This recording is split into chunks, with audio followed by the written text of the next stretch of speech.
दोस्तों, मैं रितेश कुमार उपाध्याय मेरे YouTube channel Ritesh LIC adviser में आपका हार्दिक स्वागत करता हूं। प्यारे साथियों, आज की अपनी इस वीडियो में हम जानेंगे कि LIC का जो फॉर्म संख्या 360 है इसको कैसे भरा जाता है। लेकिन इससे पहले कि फॉर्म के संबंध में हम जानकारी शुरू करें, उससे पहले मैं कुछ बातें आपके सामने रखना जरूरी समझता हूँ। दोस्तों, हम में से बहुत सारे अभिकर्ताओं की यह सोच होती है कि किसी भी तरह से जो बीमा पॉलिसी मिली हुई है उस बीमा पॉलिसी को पास करा लें और इसी को ध्यान में रखकर वह प्रपोजल भरते हैं, ब्रांच में जाकर और बीमा पॉलिसी को पास कराते हैं। लेकिन मेरा यह मानना है कि बीमा पॉलिसी को करने से यानी बीमा पॉलिसी को पास कराने से भी कहीं ज्यादा जरूरी है कि जब आप एक फॉर्म को कंप्लीट कर रहे हो, जब आप एक बीमा पास करा रहे हो, तो आपको यह टारगेट रखना चाहिए कि यदि इस पॉलिसी के अंदर क्लेम हो जाता है, यह क्लेम भले ही 2 दिन के अंदर क्यों न हो जाए, हमें इस क्लेम का भुगतान दिलाना है। यदि आप इस चीज को टारगेट लेकर चलते हैं तो मुझे लगता है कि आपकी एजेंसी में कभी कोई समस्या नहीं आएगी। और जब बात क्लेम की आती है तो उस समय जो प्रस्ताव पत्र होते हैं उसकी भूमिका बहुत ज्यादा बढ़ जाती है। दोस्तों, होता क्या है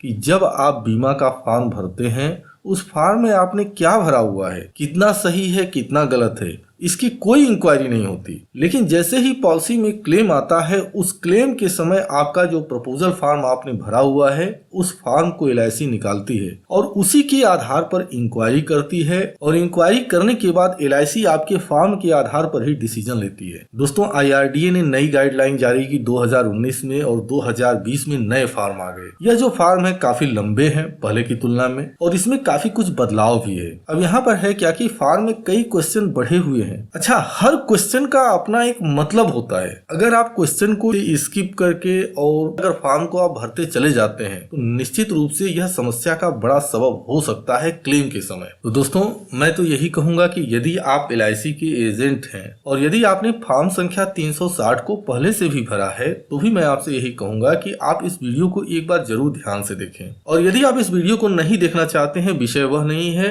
मूल विषय यह है कि फॉर्म संख्या 360 के विषय में पूरी जानकारी आपके पास होनी चाहिए। तो यदि आप इस वीडियो को नहीं देखना चाहते हैं तो फॉर्म संख्या 360 के हर क्वेश्चन को, हर जो नोटिस दिया हुआ है, हर नोटिस को आपको ध्यान से पढ़ना चाहिए। तो चलिए, अब आपके विशेष समय को नष्ट न करते हुए सीधे हम चलते हैं अपने टॉपिक की ओर। दोस्तों, आप इस फॉर्म को आसानी से समझ सकें इसके लिए मैंने कुछ आकार को एनिमेटेड करके उपयोग में लिया हुआ है। दूसरा चीज यह है कि इसमें जो भी डिटेल आपको दिखाई देगी वह सिर्फ आपको समझाने के लिए बनाई गई है। तो इसमें जो डेटा दिए हुए हैं वह डमी डेटा दिए हुए हैं। अब चलिए हम चलते हैं अपने विषय की ओर, फॉर्म संख्या 360। तो सबसे पहले बात यह आती है कि फॉर्म संख्या 360 किसके लिए भरा जाएगा। तो दोस्तों, यह जो फॉर्म संख्या 360 है, ऐसा बच्चा जिसकी उम्र 0 साल से लेकर 17 साल 11 महीना 29 दिन तक है, ऐसे बच्चे के जीवन पर यह फॉर्म संख्या 360 को भरा जाता है। और चूंकि यदि बच्चा माइनर है तो वह अपनी प्रीमियम खुद नहीं भर सकता, तो जो व्यक्ति इसकी पॉलिसी के लिए प्रीमियम भरता है उसको प्रस्तावक कहते हैं। जब आप इस फॉर्म को भरेंगे तो इसमें प्रस्तावक और प्रस्तावित व्यक्ति,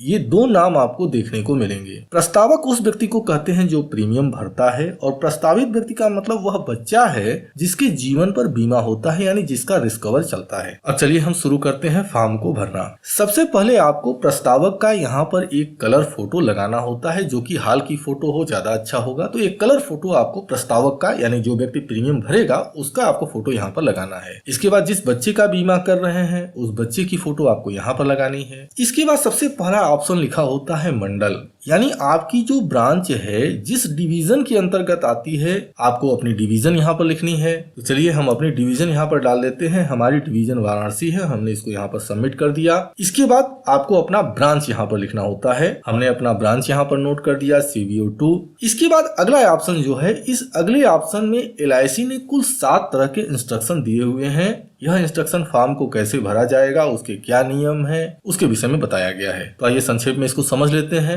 LIC ने पहले इंस्ट्रक्शन में यह बोला हुआ है कि यह जो फॉर्म है प्रस्तावक के द्वारा भरा जाना चाहिए। अब अधिकतम रियलिटी क्या है कि जब भी फॉर्म भरा जाता है तो अधिकतम अभिकर्ता ही फॉर्म को भरते हैं। लेकिन LIC यह बोलती है कि जो फॉर्म है फॉर्म को प्रस्तावक के द्वारा भरना चाहिए। तो आपको यह कोशिश करनी चाहिए कि यदि आपका ग्राहक फॉर्म को भर सकता है तो आप कोशिश कीजिए कि उसके द्वारा भरा जाए, वह ज्यादा अच्छा है। दूसरा चीज यह है, पहले इंस्ट्रक्शन में ही दिया हुआ है कि यह फॉर्म कैपिटल ABCD के फॉर्मेट में भरा जाना चाहिए। वैसे फॉर्म को हिंदी में भी भर सकते हैं और इंग्लिश के कैपिटल लेटर में भी भरा जा सकता है। दूसरा इंस्ट्रक्शन LIC क्या दे रही है, यह फॉर्म 4 भागों में बटा हुआ है। पहला जो भाग है उसमें प्रस्तावक और प्रस्तावित व्यक्ति का विवरण मांगा जाएगा, यानी जिस बच्चे का आप बीमा कर रहे हैं उसका और जो व्यक्ति इस पॉलिसी में प्रीमियम जमा करेगा उसका, दोनों की डिटेल आपसे मांगी जाएगी पहले भाग में। इसके बाद दूसरे भाग की बारी आएगी। दूसरे भाग में जो बीमा आप कर रहे हैं यानी बच्चे के जीवन पर जो पॉलिसी हो रही है उसके विषय में जानकारी देनी होगी। जो तीसरा भाग होगा, तीसरे भाग में जो परिवार की स्थिति है, परिवार के स्वास्थ्य की स्थिति है, परिवार में कितने सदस्य हैं, उनके स्वास्थ्य कैसे हैं, उनकी आदतें क्या हैं, उसके विषय में जानकारी LIC मांगेगी। इसके बाद जो चौथा भाग है, चौथे भाग में जो ग्राहक है वह कुछ घोषणा करेगा। तीसरा इंस्ट्रक्शन LIC क्या देती है, तीसरे इंस्ट्रक्शन में LIC कहती है कि इस फॉर्म में दिए गए सभी प्रश्नों को आप ध्यान पूर्वक पढ़ें और उसका उत्तर सही सही भरें।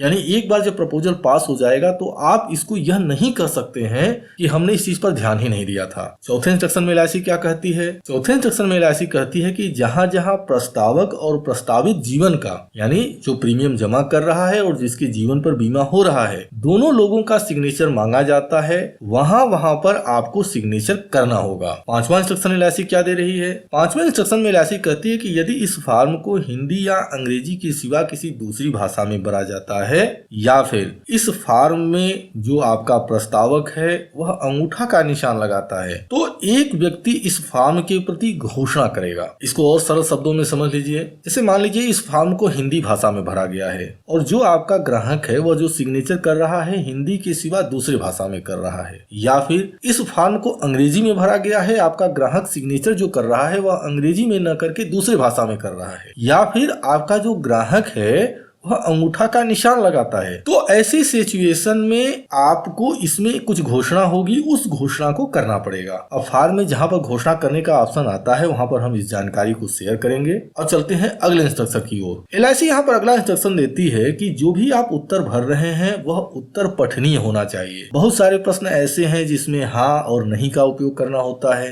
आप वहां पर कोई निशान का, मतलब सही का निशान, गलत का निशान, डॉट, डैश, कुछ भी आप उपयोग नहीं करेंगे। आप हाँ या नहीं का उपयोग करेंगे या फिर यस और नो लिखेंगे। इसके बाद सातवां इंस्ट्रक्शन क्या है, सातवां इंस्ट्रक्शन यह कहती है LIC कि जैसे आप फॉर्म भर रहे हैं और वहां पर कोई गलती हो जाती है तो वहां पर कोई सफेद स्याही का उपयोग करके या ब्लेड वगैरह का उपयोग करके उसको काटने की या हटाने की कोशिश न करें। आप उसको सीधे क्रॉस कर दें, कट कर दें और सही उत्तर वहां पर लिख दें। और जहां यह बदलाव हो रहा है वहां पर जो ग्राहक है यानी जो प्रस्तावित व्यक्ति है उसका सिग्नेचर करा लें। तो यह कुल 7 तरह के इंस्ट्रक्शन LIC देती है। जब आप इस फॉर्म को भरते हैं तो इस फॉर्म को भरते समय इन 7 इंस्ट्रक्शन का आपको पूरी तरह से पालन करना चाहिए। अब इसके बाद जो अगला सेक्शन है यह सेक्शन अभिकर्ता के द्वारा भरा जाएगा। अब अभिकर्ता के द्वारा जो सेक्शन भरा जाता है इसमें पहले क्वेश्चन में आपको अपने विकास अधिकारी का कोड देना होता है और फिर मोबाइल नंबर लिखना होता है। तो इस तरह से आप अपने विकास अधिकारी का कोड और उनका मोबाइल नंबर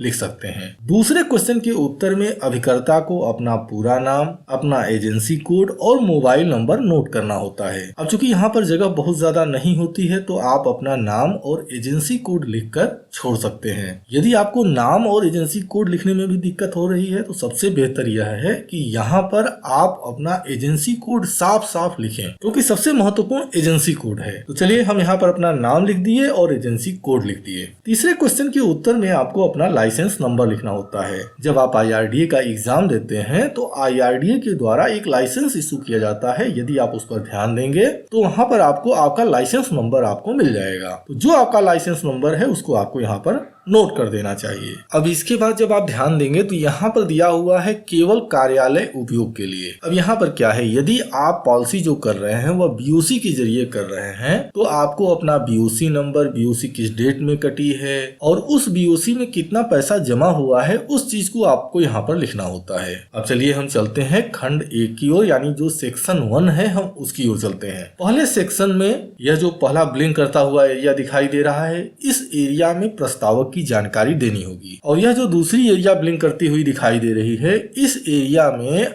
आप उस बच्चे की डिटेल भरेंगे जिसके जीवन पर आप बीमा दे रहे हैं। तो हम इसको बारी बारी से भरेंगे। सबसे पहले प्रस्तावक की जानकारी देंगे और उसके बाद प्रस्तावित व्यक्ति की जानकारी हम यहाँ पर फीड करेंगे। अब यहाँ पर सबसे पहले आपको नाम लिखना है। दोस्तों, आप इस फॉर्म को भरना शुरू करें उससे पहले हमारी राय आपके लिए यह होगी कि आप ग्राहक से उसके दस्तावेज जरूर मांग लीजिए। जैसे में उसका स्कूल सर्टिफिकेट हो गया, उसका पैन कार्ड हो गया, उसका आधार कार्ड हो गया या फिर ड्राइविंग लाइसेंस हो गया। जो भी दस्तावेज ग्राहक दे सकता है आप उसको ग्राहक से मांग कर अपने पास भर लें। देखिए, इस फॉर्म को हिंदी या अंग्रेजी भाषा में भरा जा सकता है, आप दूसरे भाषा में भी भर सकते हैं। लेकिन मेरी राय यह होगी कि जब आप प्रपोजल फॉर्म को आप LIC में लेकर जाते हैं तो कुछ डेटा ऐसे होते हैं जिसको कि ब्रांच में जाने के बाद वह टाइप होते हैं। तो जो चीजें टाइप होती हैं यदि आप उसको अंग्रेजी में लिखते हैं तो उसमें गलती की संभावनाएं बहुत काफी कम हो जाती हैं। अदरवाइज अगर आपने हिंदी या दूसरी भाषा में लिखा है और जो टाइप करने वाला है वह उसको अंग्रेजी में ट्रांसलेट करके अगर लिख रहा है तो काफी अधिक संभावना हो जाती है कि गलती हो। और अगर गलती बढ़ती है और जो ग्राहक का पॉलिसी बॉन्ड है उसमें ग्राहक का नाम या उसका पता या कुछ भी चीजें अगर गलत हो जाती हैं तो उसको फिर सुधार कराने में आपको काफी परिश्रम करना पड़ता है। तो बेहतर ऑप्शन यह होगा कि जो डिटेल यहाँ पर दे रहे हैं, जैसे ग्राहक का नाम हो गया, उसका पता पॉलिसी बॉन्ड में दर्ज होता है, उसके नॉमिनी का नाम होता है, तो जो भी चीजें ऐसी दे रहे हैं उसको अंग्रेजी में लिखें, वो ज्यादा अच्छा है। और शेष जानकारी को आप हिंदी में लिख सकते हैं। तो चलिए, सबसे पहले हमने प्रस्तावक का नाम यहाँ पर लिख दिया, सर्वेश कुमार सिंह। अब इसके बाद आपको देना है प्रस्तावक की पिता का नाम और फिर उसके बाद देना होता है प्रस्तावक की माता का नाम। अब यह जो प्रस्तावक है यदि यह पुरुष है तो चौथे क्वेश्चन के उत्तर में मेल, यदि महिला है तो फीमेल अथवा थर्ड जेंडर लिखा जा सकता है। इसके बाद जो प्रस्तावक है यदि मैरिड है तो आप मैरिड लिखेंगे, यदि अनमैरिड है तो अनमैरिड लिखा जाएगा। इसके बाद प्रस्तावक के जीवन साथी का नाम आपको लिखना होगा। तो हमने यहाँ पर प्रस्तावक के जीवन साथी का नाम लिख दिया, अदिति सिंह। अब सातवें क्वेश्चन के उत्तर में आपको जन्मतिथि लिखनी होती है।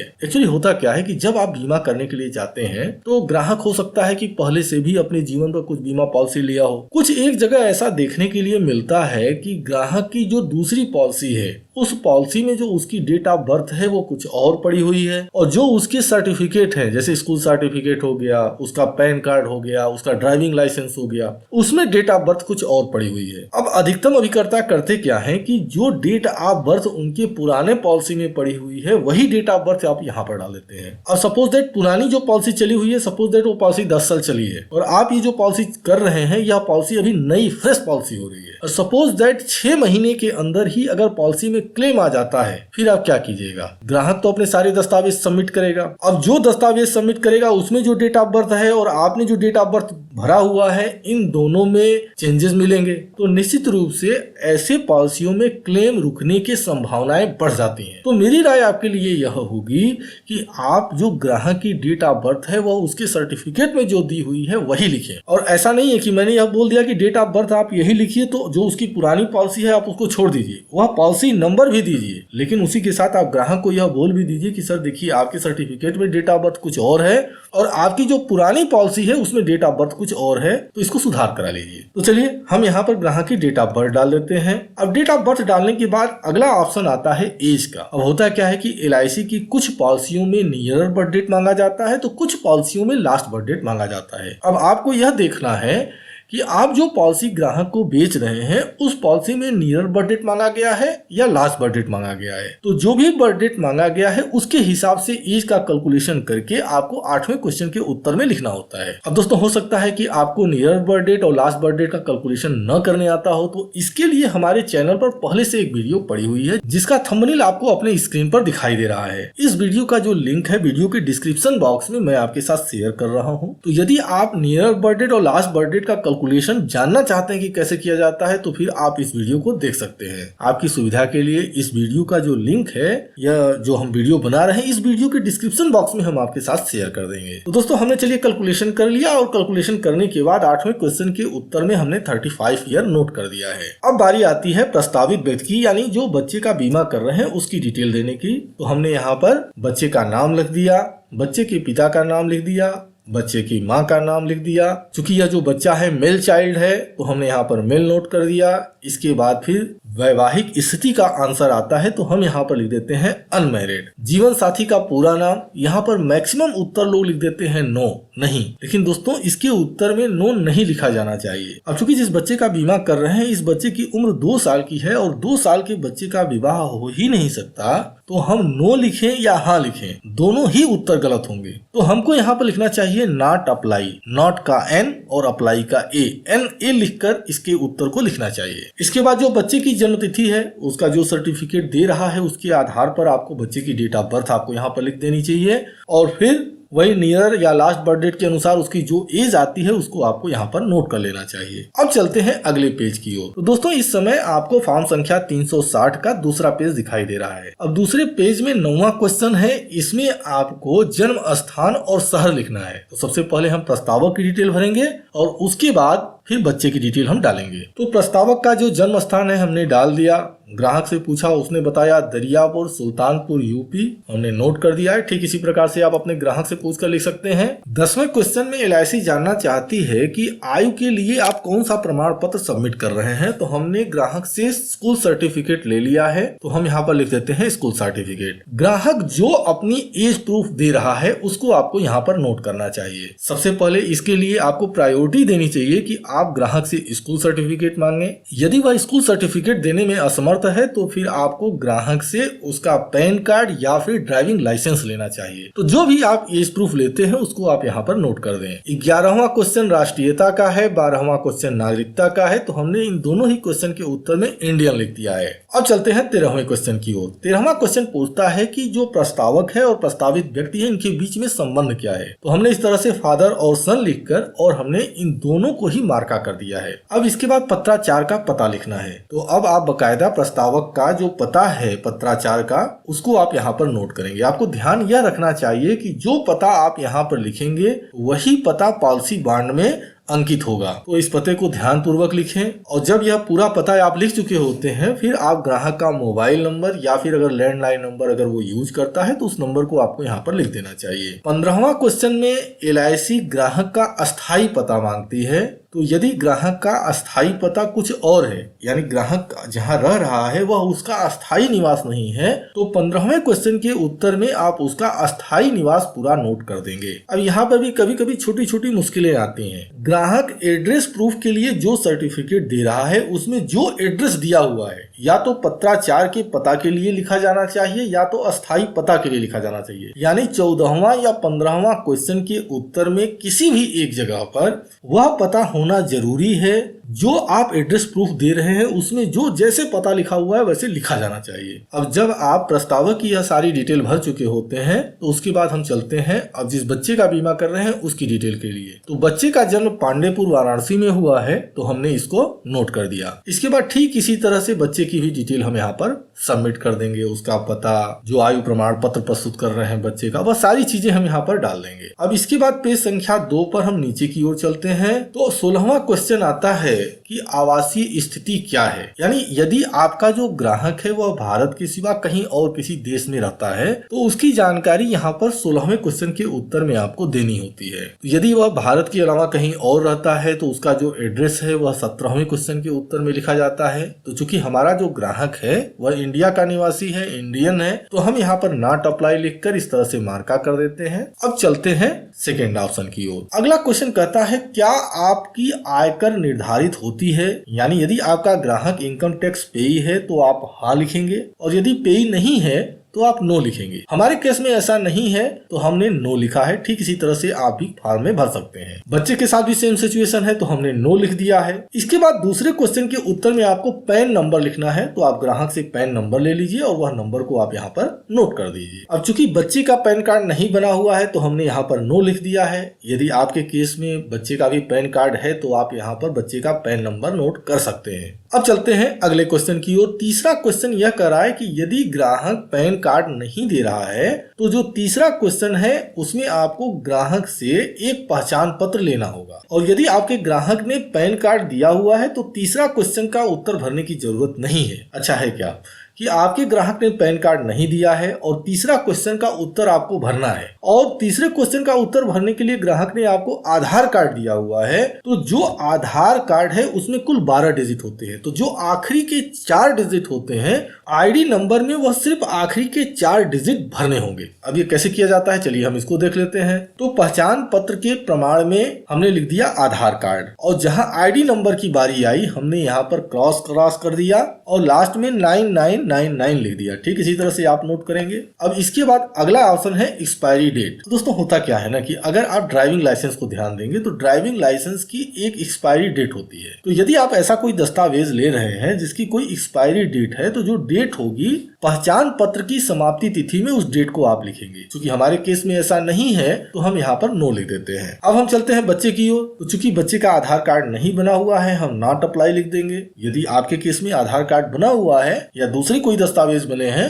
तो उसकी जानकारी आपको यहाँ पर देनी होगी। अब चौथा क्वेश्चन क्या कहता है, प्रस्तुत किया गया पते का प्रमाण। अगर इंग्लिश में आप देखेंगे तो चीजें थोड़ी सी कंफर्म हो जाएंगी। Address proof submitted. तो यदि आप एड्रेस प्रूफ के रूप में ग्राहक से कोई दस्तावेज ले रहे हैं, मतलब उसकी छाया प्रति ले रहे हैं, तो आप यहाँ पर आपको उसका उत्तर में यस लिख देना चाहिए। तो दोस्तों मैं उम्मीद करता हूँ कि इस वीडियो में जो दी गई जानकारी है वह आपके लिए उपयोगी रही होगी। अब चूंकि वीडियो बहुत ज्यादा लंबी होती जा रही थी तो मैंने इस वीडियो को यहीं पर रोक दिया है। बहुत जल्द अगली वीडियो के साथ मैं आपके सामने उपस्थित होऊंगा। तो अगली वीडियो आप मिस न कर सकें इसके लिए हमारी राय होगी कि आप हमारे चैनल को तत्काल सब्सक्राइब कर लें और बेल आइकन को क्लिक करके नोटिफिकेशन को ऑन कर लें। उसका फायदा यह होगा कि जब भी हमारे चैनल पर कोई नई वीडियो पोस्ट होगी तो उसका नोटिफिकेशन आपको मिल जाएगा। वैसे तो मैंने यह प्रयास किया हुआ है कि हर बिंदु पर आपका ध्यान आकर्षित करें, उसके महत्व को आपको बताएं, लेकिन फिर भी हो सकता है कि आपके मन में कोई कंफ्यूजन हो, आप हमसे जानना चाहते हो। तो यदि ऐसा कुछ है तो वीडियो के कमेंट सेक्शन में कमेंट के जरिए आप अपने प्रश्न पूछ सकते हैं। अब दोस्तों इसी के साथ मैं अपनी इस वीडियो को समाप्त करता हूं। आपने अपना कीमती समय दिया, इसके लिए मैं आपका दिल से आभारी हूं। धन्यवाद। Thank you very much.